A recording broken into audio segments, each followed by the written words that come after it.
Toubactu officiel bis ni ki tey daal jàpp leen dootu leen amati benn jaaxle si wàllu info bu gaaw te wóor. allo waaw Aziz naka mu maa lay ziar baax Balla Gaye de waaw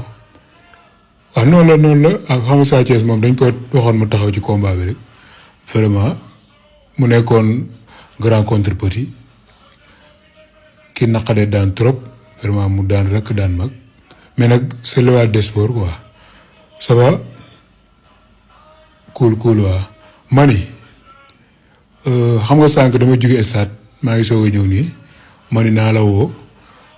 mooy sama combat ak Tapha Tine bi mais yow Aziz loo gis affaire yi mënu ma ko woon wax foofu de mais vraiment su ma waxee dëgg rek wax ak sama aqulahi taala yow mënoo jàpp beneen date fekk ma gën a entraîné wala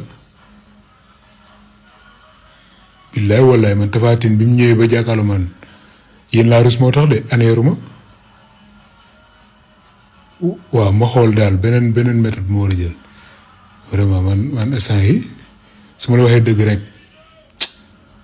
yéeme na de parce que dama ñëw léegi Mouhamed di jooy naan papa bul bëree combat bi Mouhamed léegi la noppi waaw xoolal loo def rek yow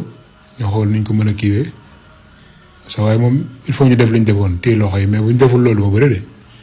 non làmb laay wax ak yow waaw da ngay reer après woowaat ma waaw incha allah.